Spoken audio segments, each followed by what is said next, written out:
Es tiempo de escuchar Voces Universitarias, el eco de tus ideas. Análisis de temas políticos nacionales e internacionales. Invitados de actualidad, maestros, alumnos y personas de interés para nuestra comunidad.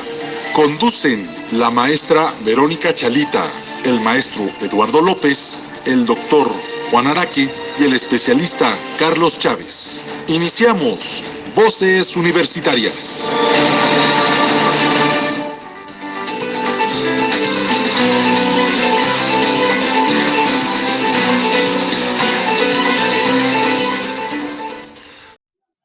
Échenme las luces, la cámara y la acción. Ya estamos, pues. Bienvenidos a Voces Universitarias de manera online, dadas las instrucciones de una sana distancia. El día de hoy tenemos vía remota a mis queridos amigos, compañeros y colegas. Vero, ¿cómo estás? Muy buenas tardes.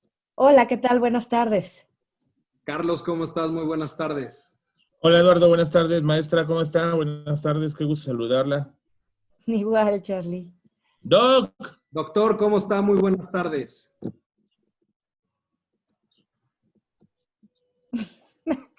Doc.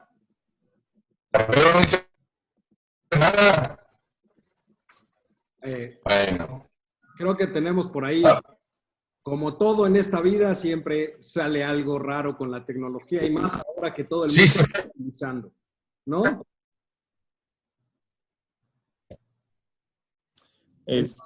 ¿Sabes qué, Lalo? Si lo puedes conectar con tu teléfono, sería mucho mejor. Ok. De esa manera lo podemos tener vía audio, aunque sea, y él nos puede escuchar. Correcto. Entonces, vamos a hacer algo en esta transmisión. Usted, mi querido público oculto y conocedor, disculpará los problemas técnicos que tenemos, pero bueno, vamos a tratar de empezar con esta situación para que no quede, para que quede listo el programa. Entonces, en este sentido, lo que nosotros tenemos aquí, pues es un tema complicado, ¿no? Ya estamos en cuarentena, ya estamos todos metidos justamente en lo que está sucediendo el día de hoy en nuestro país. Tenemos por ahí, pues vamos, una situación importante, ¿no? De salud pública, que es lo que ha estado en un momento dado determinando la situación, de lo que estamos viviendo hoy en el país. Entonces, ¿qué opinas? ¿Cómo llevas la cuarentena, Vero? Con dignidad, ¿no? Tratando de no sacarme los ojos yo y a los demás. Vivo con noticias todo el tiempo, noticias falsas, noticias verdaderas, noticias científicas, noticias alarmistas, noticias positivas, de todo un poco es lo que se vive actualmente en el contexto en el que vivimos. De acuerdo. Charlie, ¿tú cómo llevas esta cuarentena? Yo la llevo muy agitada. Como sabrás, mi trabajo es parte de tecnología y telecomunicaciones. Entonces, yo tengo que estar al pendiente de los servicios de la universidad, cualquier problema que se presente, ya sea que salga la guardia o alguno de nuestros compañeros que vaya al sitio, pero estar al pendiente. Y la verdad es que la convivencia familiar pues se ha vuelto agradable. A veces en ocasiones es un poco difícil, pero vamos bien, vamos muy bien, nos divertimos mucho, estamos haciendo cosas que jamás habíamos hecho, pero vamos muy bien. Parece que perdimos a Lalo, no tiene su micrófono abierto. Perdón, es que tenemos a Juan en el altavoz porque su internet estaba fallando un poquito, entonces lo vamos a tener en audio nada más. ¿De acuerdo? Sí, no hay ningún problema. Doctor. De hecho, lo tenías hace rato, lo oías muy bien. Se escuchaba perfecto. Doctor, ¿ahí me escucha? Sí. Perfecto. Es que su internet está fallando un poquito, entonces mejor lo tenemos aquí por audio para que sea más fácil para usted y para nosotros escucharlo. ¿Le parece? Ok, de acuerdo. Gracias.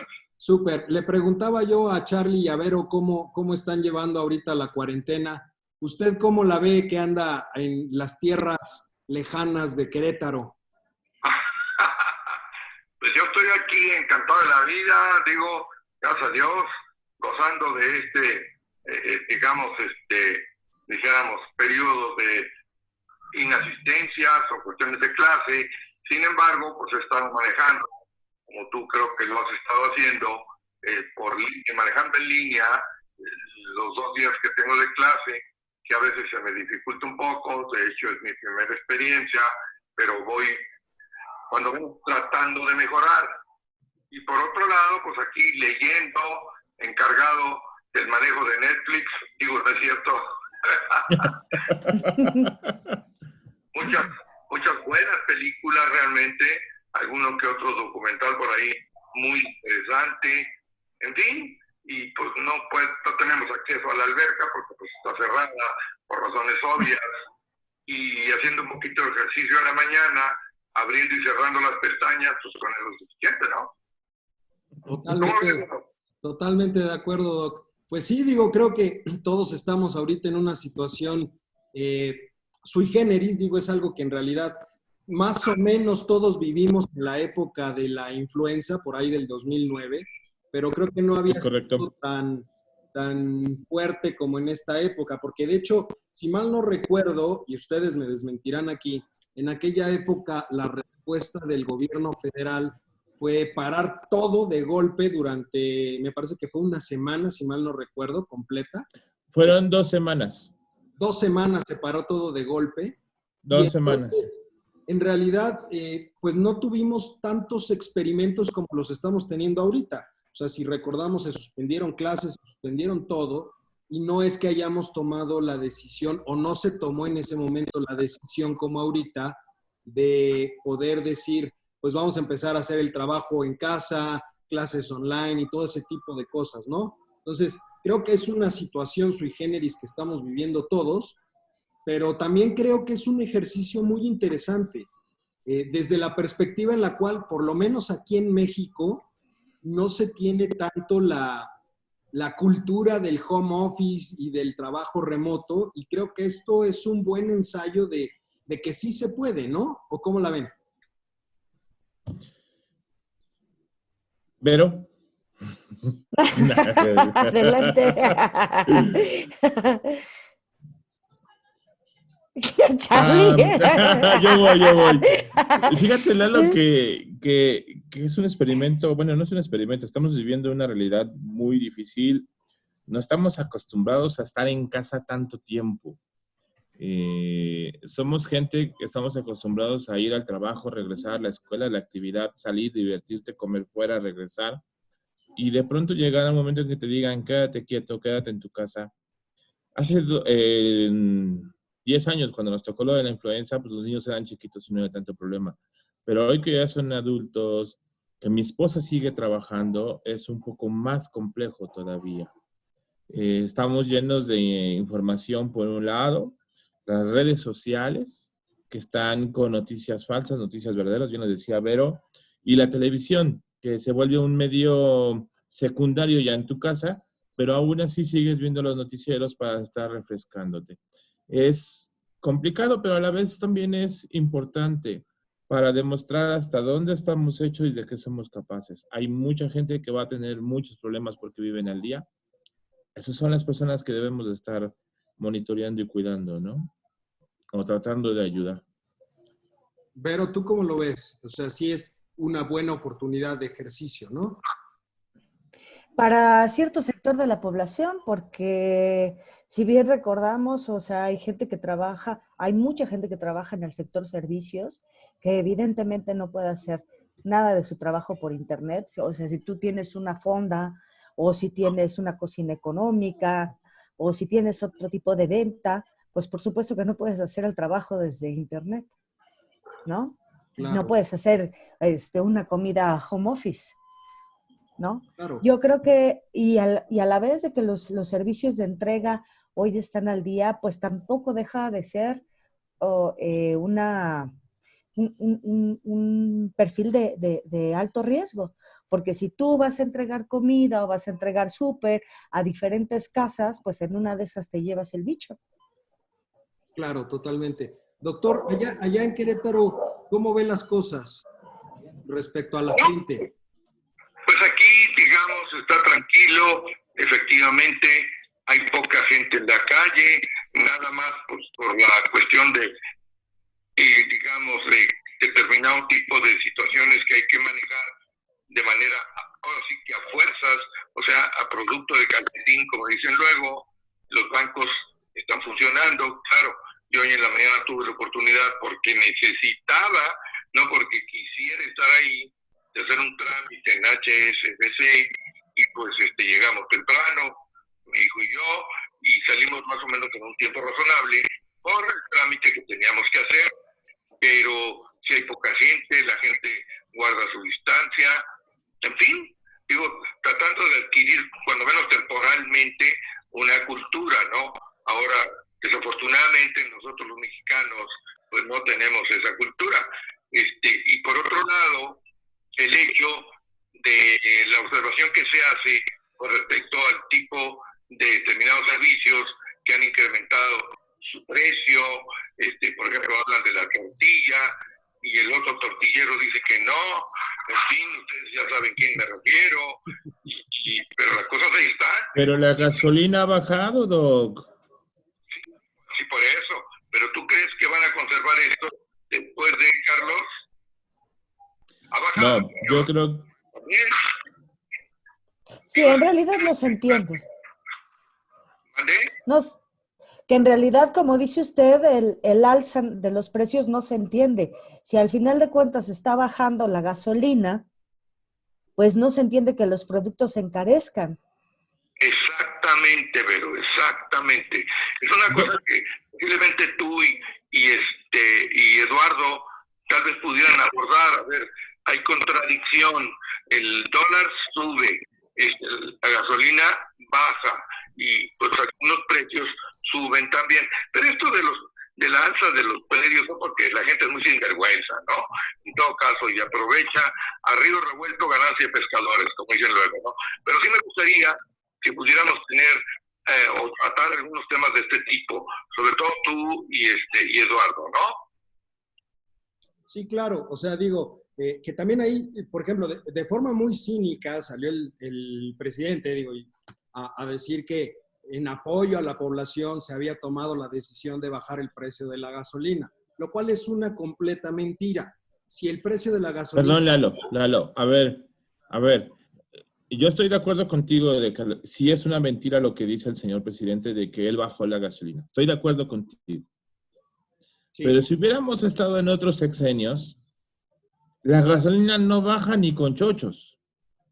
No. Y la mantienen y la suben. Ahora, hay un bajón que estoy de acuerdo, no le demos la medalla al señor presidente, pero sí bajó la gasolina, eso es importante y eso es lo que a lo mejor pero el doctor Araki quiere que analicemos. No vayamos ahorita a decir, es que por el señor presidente. No. Entendamos qué sucedió, cuál es la situación económica y los factores económicos que dieron esto. Olvidemos si de...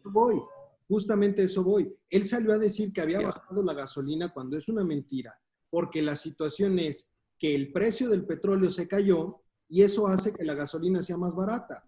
La situación económica que tenemos ahorita es una tormenta perfecta. Lo que tenemos es una tormenta perfecta porque se le está juntando tanto el problema interno como el problema externo. El coronavirus o lo que está sucediendo con esta crisis de salud es una cuestión totalmente externa.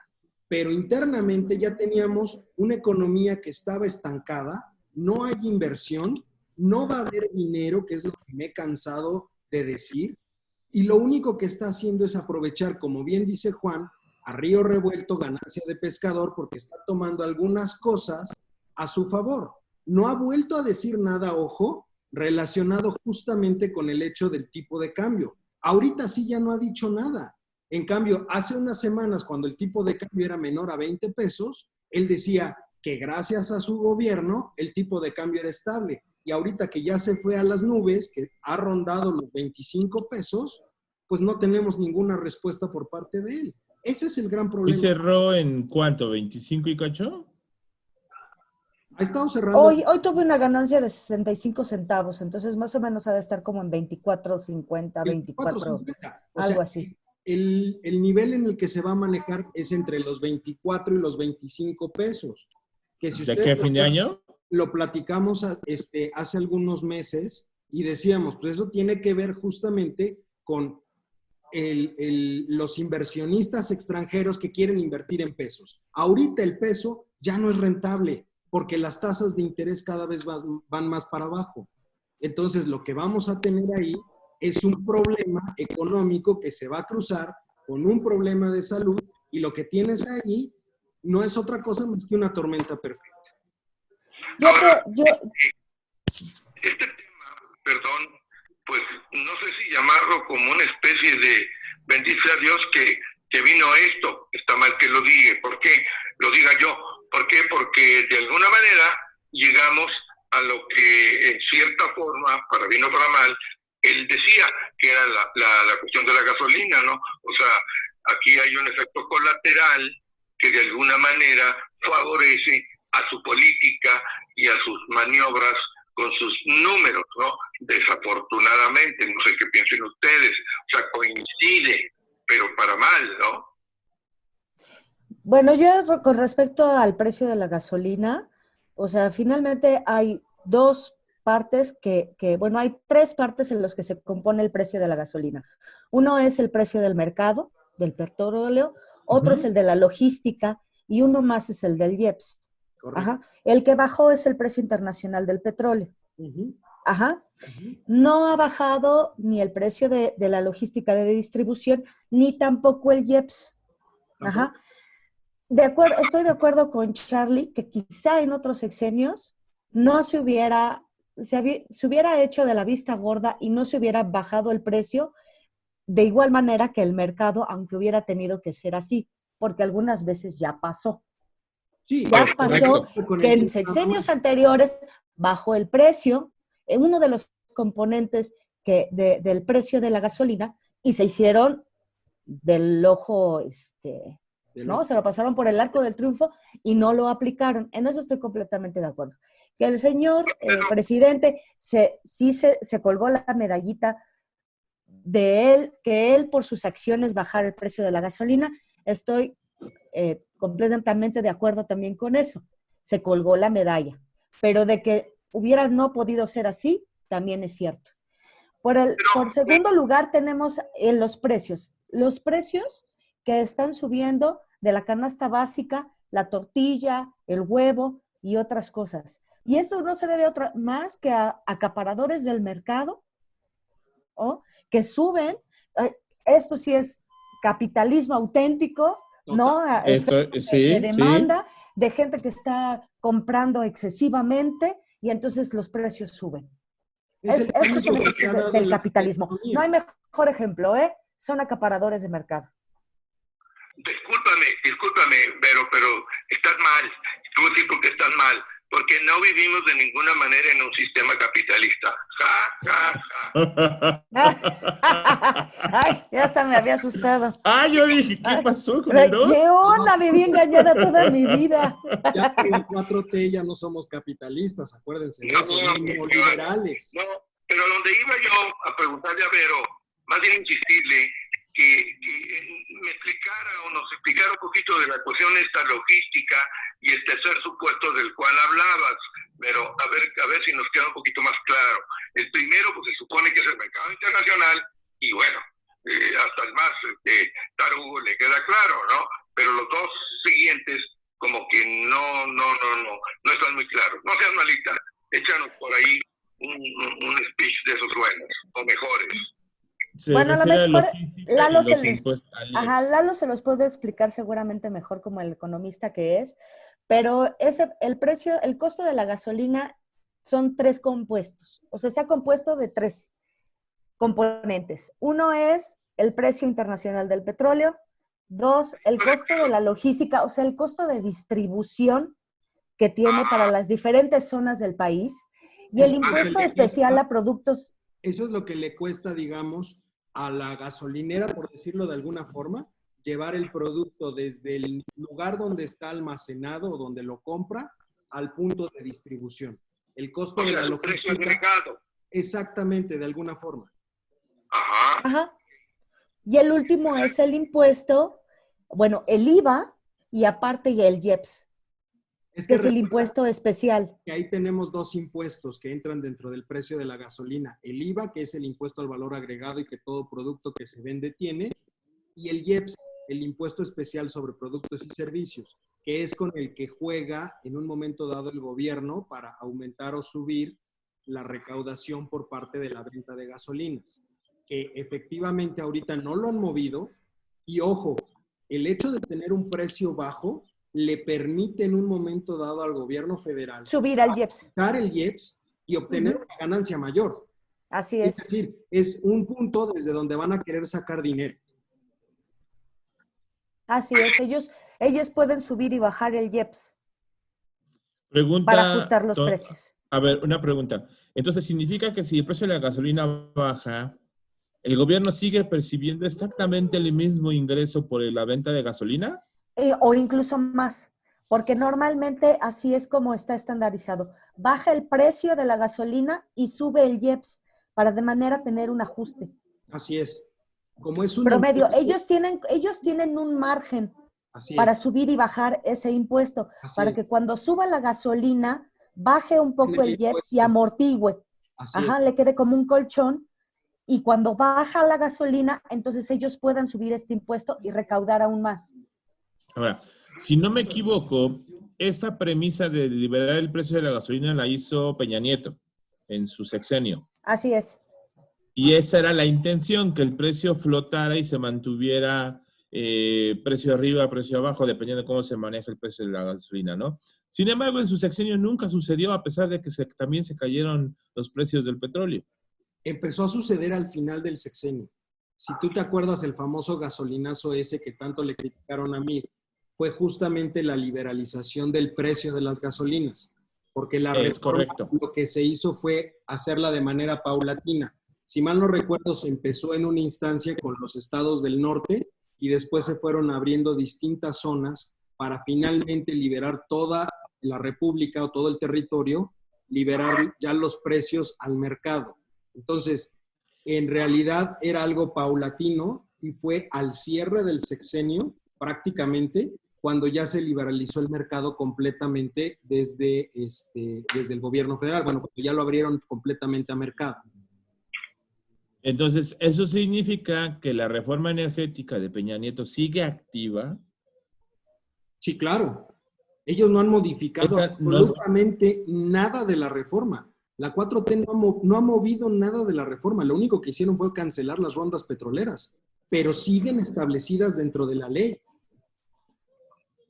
Pero eso efectivamente ya lo dijo en alguna ocasión, o más bien lo reconoció, ya saben quién. Efectivamente, no hemos movido esto, dijo, punto. O sea, tuvo que reconocerlo, definitivamente. Y en ese sentido... Es algo bueno, entonces. Bueno, digamos que es algo bueno desde la perspectiva ahorita de los precios al consumidor. Pero ojo, lo he dicho varias veces, Pemex ya no es rentable. La semana pasada tuvimos un día, el viernes, si ustedes recuerdan, fue muy llamativo, que Pemex nunca publicó el precio de cierre del barril. Porque ese día, el precio del barril cerró en $13, $13.50. Cuando el costo de Pemex de extraer cada barril de petróleo ronda los $14.50. Entonces, en ese sentido, ni siquiera extraer un barril de petróleo es rentable ahorita para Pemex. Si a eso le aumentas los 360,000 millones de dólares que perdió la empresa el año pasado, es un boquete donde, repito, sigues echando dinero bueno al malo. No tiene sentido. Pues sí, efectivamente. A ver, a mí me queda por ahí una duda. Este hombre habla de que tiene, o el gobierno federal tiene 400,000 millones de pesos, estoy cambiando de tema, para solventar todo este asunto o enfrentar el asunto del coronavirus. ¿Ustedes qué dicen? ¿Será cierto? Hijo. ¿Y de dónde viene? Ah, ¿verdad? Él ¿Ya dice, No, por solicitó supuesto que es préstamo al cierto. Fondo Monetario Internacional? No, pero él, del Fondo de Estabilización, de ahí él puede tomar dinero para aplicarlo en esta contingencia. Lo que pasa es que de eso ya se ha tomado mucho, porque se tomó el año pasado para ajustar las finanzas del país, para lograr el superávit. Este año se va a tomar y se va a tomar mucho más, y además para pagar los costos de los programas sociales que siguen vigentes, y además para ahora ajustar acuérdense que cuando hacen el presupuesto, ellos a ojo de buen cubero, para cubrir el presupuesto, ellos primero aprueban una ley de ingresos. Sí. Y entonces en esa ley de ingresos estiman un valor para el tipo de cambio y un valor para el precio del barril. Correcto. Pero cuando ellos quieren ajustar al presupuesto, obviamente nunca les alcanza. Entonces siempre tienen que hacer una estimación mucho mayor del precio del barril del petróleo y del peso. Y entonces de ahí, ya según esto, cuadran las finanzas. Ahorita hay un gran problema, porque hay un boquete terrible entre lo que ellos aprobaron para el presupuesto y lo que realmente va a ingresar al país. Claro, porque Entonces, en ese sentido, los tres grandes pilares sobre los cuales está basado el presupuesto es un tipo de cambio de cerca de 20 pesos por dólar, un precio del barril del petróleo cercano a los 49 dólares y un crecimiento económico proyectado del 2%. Ahorita ya las previsiones son que el PIB para el 2020 puede estar cayendo cerca del 4%, es decir, menos 4% al cierre del 2020. Ya el Pero Lalo, que tienen las finanzas públicas es impresionante. Y el sí. dinero que está mencionando el doctor, mucho de eso está dentro de las propias líneas de crédito que el propio gobierno como deuda tiene que empezar a emitir. Si no empiezan a cosa que emitir no deuda, dice él, cosa que no dice el presidente, por supuesto. Claro, y ni lo va a decir. oigan, Ahora, me queda un minuto de esta grabación. ¿Qué les parece si hacemos un pequeño corte? Abro otra para que entren tú, Charlie y Vero, para redondear los temas. Doctor, usted no me cuelgue, ¿les parece? órale, ¿ok? pues, Va, Volvemos entonces nos mandas el órale, va. con la misma clave que ya entraron, con la misma. Va. Bien. tenemos que salir de Ahorita nos vemos. No me cuelgues, Juan. Vamos a un corte comercial Vamos a un corte. y volvemos. Aún hay más. Aún hay más. Se acordaron. Ahorita volvemos. Ay, estos baby boomers. Ok, ya estamos de vuelta en este su programa Voces Universitarias, online, en sana distancia, ¿no? Ya estamos aquí. Entonces, ¿Con Susana?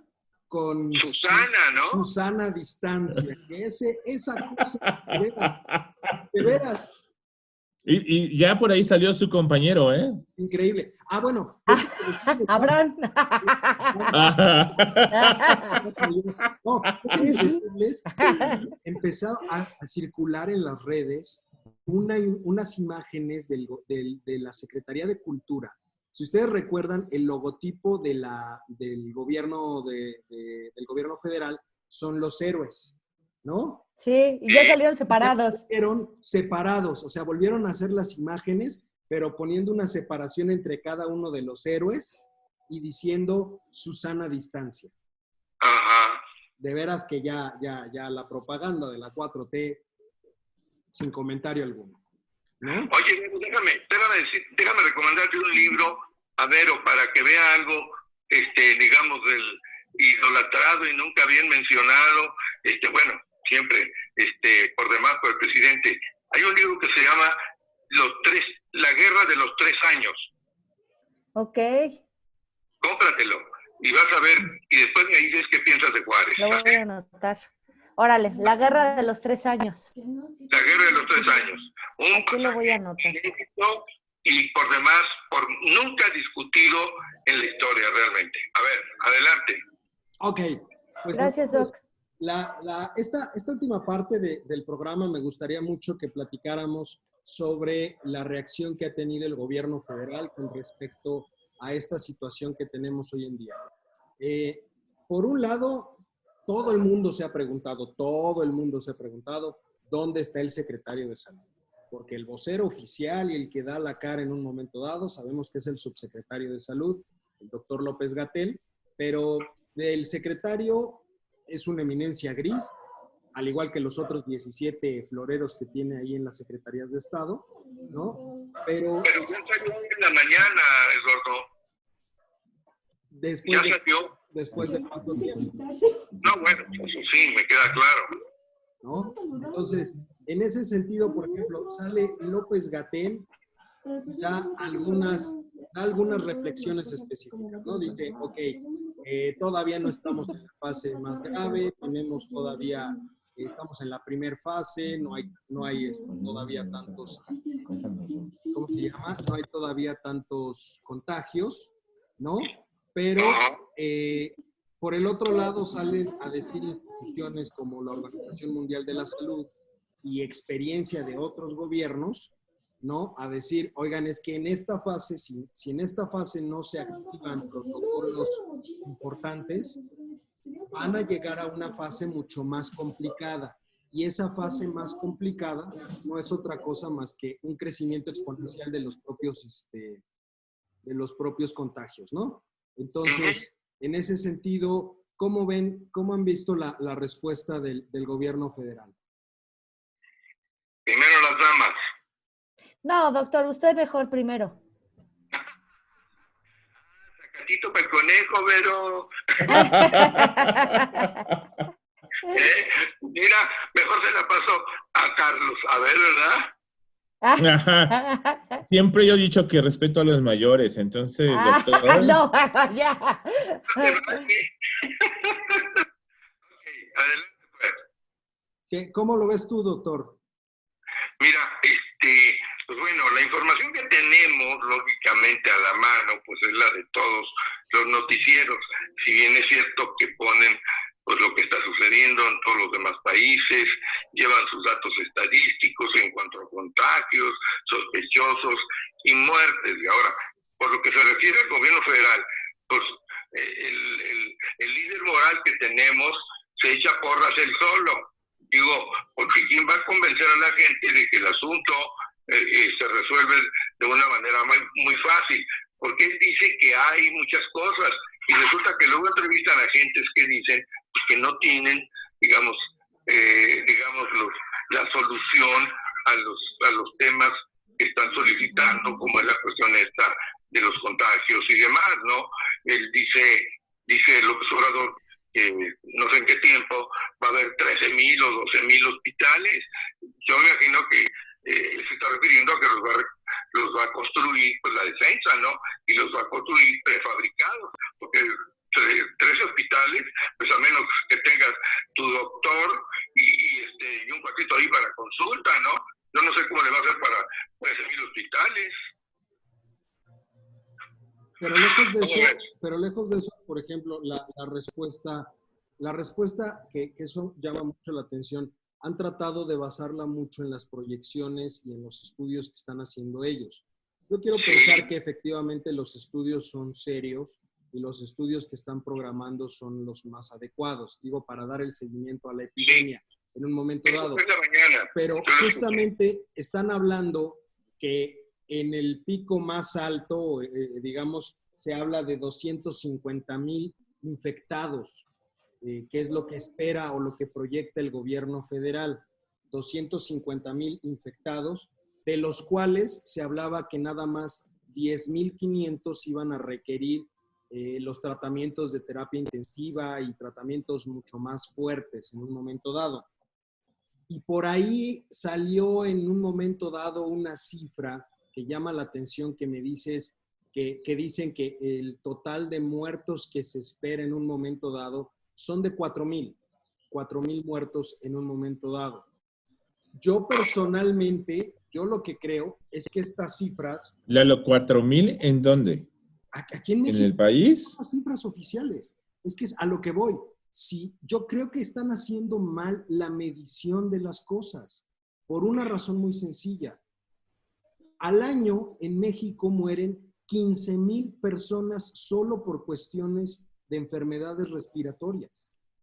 Si en verdad lo que ellos están proyectados son 4,000 personas que van a morir por el coronavirus, entonces no tiene caso lo que estamos haciendo. O sea, es nada en comparación de los picos que puede tener una enfermedad estacional como es la influenza o como pueden ser otras afecciones Ahora bien, Como por ejemplo Italia, que tiene 73,500 casos y han muerto casi 7,000. Exactamente. O sea, entonces no entiendo cuál es la relación en México, ¿no? Y además considerando que hay tanta población con diabetes.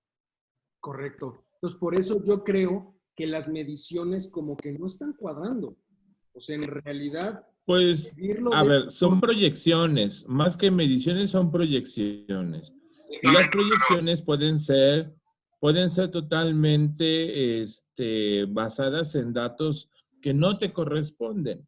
Entonces, yo siento que para el caso de nosotros, 4,000 muertes se me hacen demasiadas. ¿De aquí a cuánto? ¿Aquí a un mes, 2 meses? Demasiadas, a mí se me hacen bien pocas. Son muy pocas. Yo creo que son muy pocas. Es al revés, Charlie. Yo lo que... millones de personas en México. Sí, pero ¿cuál es el margen de error que están manejando? Es que necesitamos saber todo eso y necesitamos ver el modelo matemático para poder describir y determinar qué factores están utilizando. Nada más para que nos demos una idea. El 24 de febrero había 3 casos confirmados. El 19 de marzo ya eran 118 casos. Y para el 24 de marzo, 367 casos confirmados. Si tú consideras cómo ha avanzado o la evolución de los números de contagio... A ver, Lalo, para el 24 de marzo están dando 405, ¿eh? 405 casos confirmados. Entonces, si vemos crecimiento... Con 5 muertos, ¿no? Con 5 muertos. 5 muertos. Ese crecimiento, estamos hablando de febrero a marzo. Estamos hablando de un mes, Charlie. Ve cómo está. Sí, ya eso es ya por la gráfica es exponencial. O sea, esto ya son casos de contagio directo, son locales, ya no son de los que vienen de afuera, no son importados. Estos ya son locales. Exactamente, y justamente por eso yo creo que las mediciones no corresponden a lo que en realidad podría llegar a suceder. Porque también vamos a ser sinceros en algo. La respuesta del gobierno ha sido muy ambigua. Por un lado, López-Gatell dice, no se reúnan, no al contacto físico, no a este tipo de cosas. Y por el otro lado tienes a ya sabes quién, promoviendo sus giras de fin de semana, el contacto físico, que es por lo que se le ha estado criticando de manera impresionante en las redes sociales y en los medios de comunicación. El hombre sale besando, agarrando y demás cuestiones a diferentes personas que no está siguiendo las recomendaciones de su propio subsecretario. Bueno, pero no es nada raro. Pero aquí hay una cosa que me llamó mucho la atención y que Carlos dijo. ¿Cuál es el factor en virtud del cual están haciendo esa medición? Me encantó y la verdad pues, yo no lo entiendo, pero sí me gustaría que Carlos nos echara una explicación. O sea, el factor o los factores o los elementos que tienen sencillamente no son lo suficientes para hacer una medición de esta naturaleza. ¿Eso es lo que quieres decir o lo que de alguna manera te queda la duda, Carlos? Sí, a mí me queda mucho la duda. Yo entiendo que hay modelos matemáticos para poder determinar la forma en cómo se va a mover la pandemia. De hecho, comparando las gráficas de España, Italia, China con México, la verdad es que ellos en menos de un mes ya tenían más de 1,000 casos y entraron en fase 3 en menos de un mes. Nosotros llevamos un mes ya con los primeros casos y seguimos en fase 2. No hemos pasado los 1,000 casos para que nos podamos mover a la fase 3. Eso implica... y eso implica... Es que no lo sabemos porque, a ver... Si la gráfica mantiene la tendencia, significa que las medidas que nosotros hicimos y que se han tomado hasta el momento no sirvieron de nada. Si la gráfica se mantiene en ese estilo y no tiene una tendencia como los otros países, significa que las medidas que tomamos han sido correctas y podremos regresar a lo mejor en menos tiempo a las actividades normales. Están estimando 19 de abril para retomar todas las actividades. Correcto. Si lo que hizo el gobierno anticipadamente de mandarnos de vacaciones, porque así lo dijo el secretario de Educación erróneamente, y empezar a mantener la sana distancia, como le llaman ahora, y entrar a fase 2 apenas hace 2 días, creo yo que podemos salir antes de tiempo, creo yo, es mi perspectiva. Pero no conocemos, mande. Optimista. Yo sí lo veo optimista y sí lo espero, porque si nos damos más tiempo, yo no sé cómo nos va a ir. Pero, Charlie, justamente lo que dijo López-Gatell es que este método de contingencia que ellos por el que habían optado para que no se saturaran y no colapsara el sistema de salud, Así es. significaba que iba a ser más largo el plazo Sí, claro. para levantar la contingencia. Él sí, mismo lo dijo.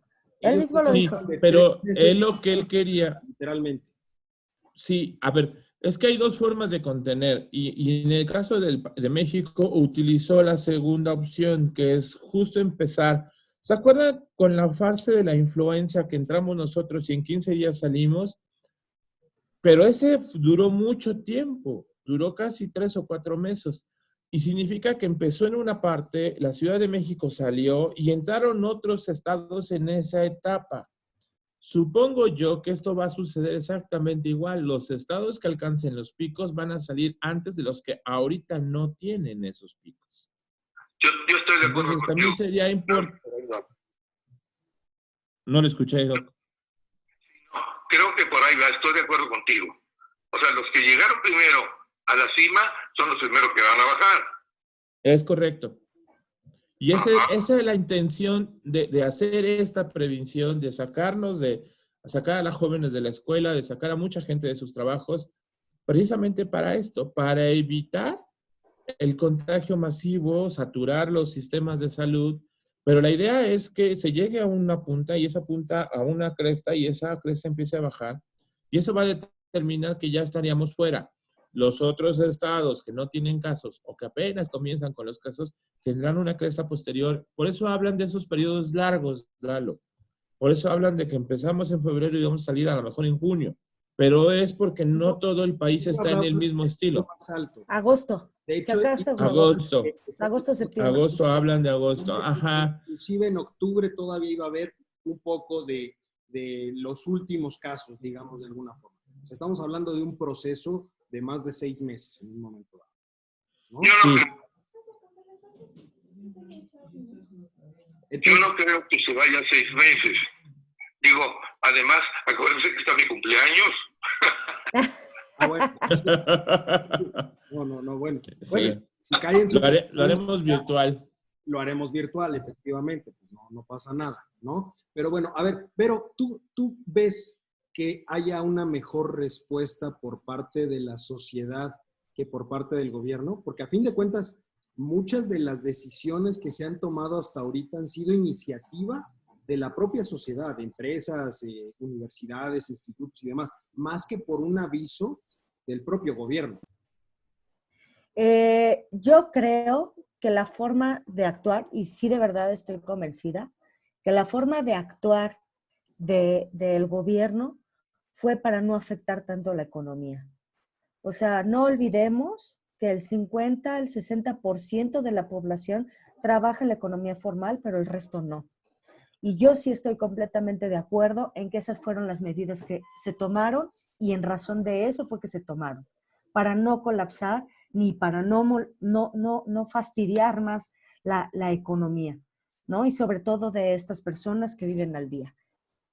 También creo, como también lo escuché de Denise Merker, que dijo, todos los países, todos, están improvisando, porque nunca se había vivido una contingencia de este tamaño a nivel mundial, ¿no? Con un problema que ya saturó los sistemas de salud de por lo menos 3 países. Nada más, ni nada menos creo que ayer o antier, Nueva York le dijo a Donald Trump, yo ni voy a poder, ¿eh? Yo no voy a poder. Ellos ya van a ser epicentro de la pandemia. Están por serlo. Ya casi alcanzan a China. Van más allá de los 67,000 contagios. China tiene 74, o sea, 74,000. ¿No? En total, yo creo que han de ser como 80 entre los que se murieron y le siguen contagiados. Que eso contrasta mucho justamente con las mismas declaraciones de Donald Trump al inicio de todo esto, que decía que era una gripita que se iba a desaparecer sola. Y ya después Así es. cambiar completamente el discurso y meterle realmente atención y dinero al cuidado. Entonces, muchos países están improvisando, otros más están copiando lo que otros países improvisaron, y todos están viendo de qué manera les va a resultar, pero nadie tiene la seguridad de que la medida que tomaron fue la correcta. Ninguno, ¿eh? Ninguno. Y luego, por el otro lado, sí es cierto que la sociedad se organizó, digamos, para adelantarse un poco, pues sí, pero esto también se debe al nivel de miedo que tiene la gente. Digamos que iríamos en un 50-50, ¿no? Sí, a mí no me parece mal que hayan sido malas medidas. En efecto, el presidente no ayuda porque el mensaje que manda no es contundente para la población. Yo tuve que salir el lunes al dentista y créanme que había un montón de gente en la calle, desde el que sí salía con tapabocas y los que no, expuestos completamente, comiendo en un puesto de tacos, todos hacinados, ¿no? O sea, codo con codo, echando taco, sin ninguna medida de precaución. Entonces, hay quien cree y hay quien no cree y hay alguien que es histérico, ¿no? O sea, que se va como, es correcto. como Claro, al fondo. ¿no? Yo creo que hoy nosotros vemos, hoy nosotros vemos los árboles, no el bosque, porque nadie lo ha visto, nadie sabe de qué magnitud va a ser el colapso económico, nadie sabe cómo va a acabar esto y en cuánto tiempo. China va a regresar a sus actividades normales, más o menos para principios de abril, ¿no? Pero también va a ser como ensayo y error. Ver de qué manera repunta, porque tampoco están tan seguros de que ahí vaya a acabar todo y puedan comenzar de nuevo.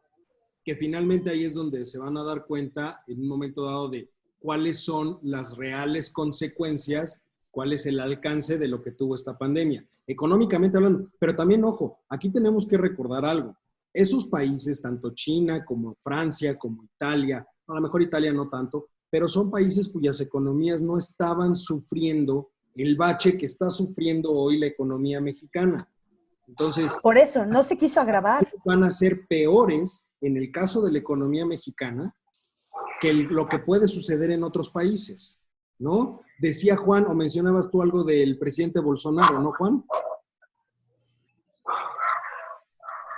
¿Perdón? ¿Mencionabas tú algo del presidente Bolsonaro? Sí, que fue el Bolsonaro el que dijo la frasecita esa que era nada más una gripita o algo así. Sí, también lo dijo en Brasil. Es correcto. Y de hecho, muchos de los mandatarios, que creo que ese es el gran contraste por el cual hay tanta discusión. Por un lado tienes gente o tienes mandatarios que están diciendo, a ver, no pasa nada, salgan la economía, que tienen razón, o sea, hay una cuestión económica detrás que no se puede descuidar.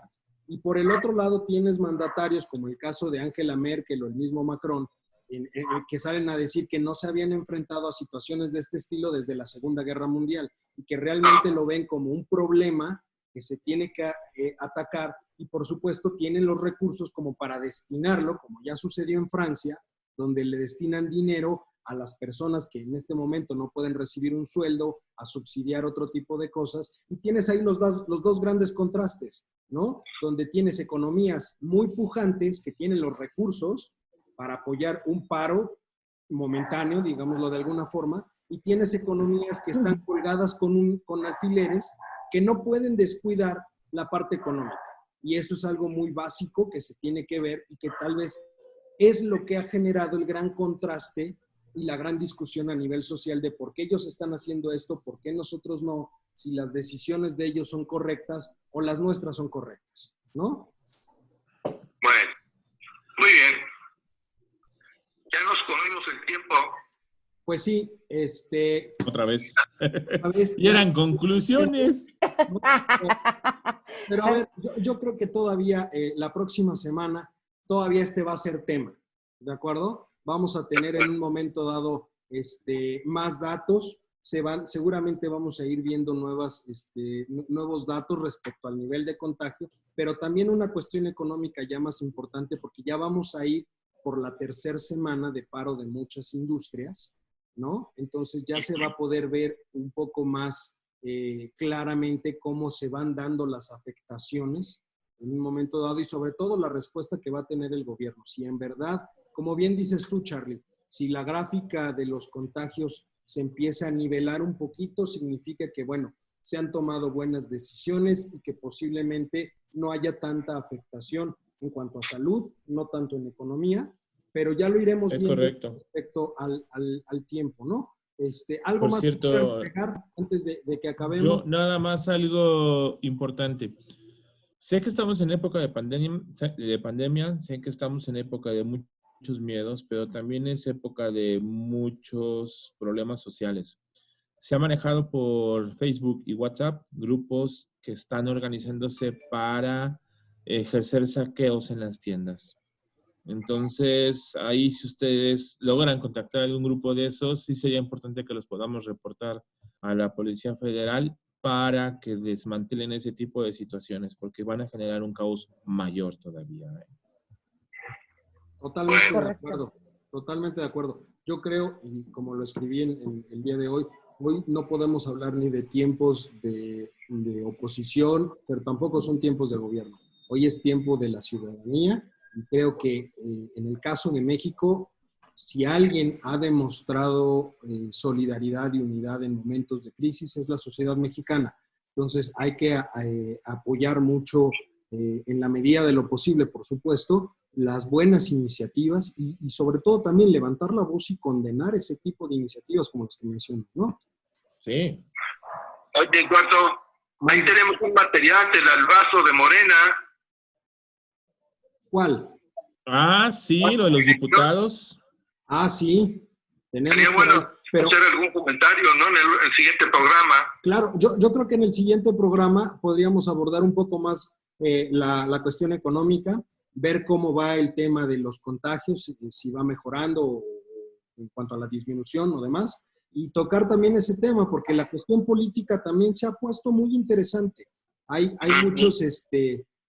muchas declaraciones infortunadas, no solamente de ya saben quién, sino de muchos otros, y también por ahí lo que se ha visto como algunos madruguetes, ¿no? Por parte de Morena y de también los posicionamientos de la oposición sobre este tipo de temas, ¿no? Apúntalo en la agenda para que no te olvides. Lo anotamos, doctor. Muchas gracias, les agradezco a ustedes, pero sobre todo a usted, mi querido público oculto y conocedor, que nos está escuchando en estos momentos de cuarentena. Vero, muchísimas gracias. Gracias. Gracias. Besos a todos. No, todavía no. Todavía no. Bueno, virtuales. Saludo de virtuales. Por ahí no se contagian. Charlie, muchas gracias. Gracias, chicos. Un gusto verlos. Ya tenía ganas de verlos.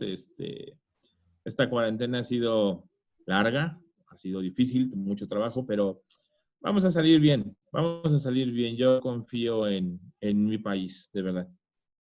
Muchas gracias. Doctor, muchas gracias. Ándale, pues. Nuestro corresponsal desde Querétaro. A ver si lo podemos entrenar bien, Lalito, para la próxima semana. Yo espero que la próxima semana ya contemos con el video del doctor también. Y dile al doctor que apague Netflix y todo, que mande a su gente a dormir a esta hora para que dejen libre el internet. Que no tenga tanto tráfico. Bueno. Pues muchas gracias, Vero, Charlie, y a usted que nos Cuídense mucho. Nos vemos. Un saludo. Escuchamos la próxima semana. Gracias, doctor. Vero, Carlos. Gracias a ustedes. Hasta luego. Adiós, un abrazo a todos. Bye. Chao.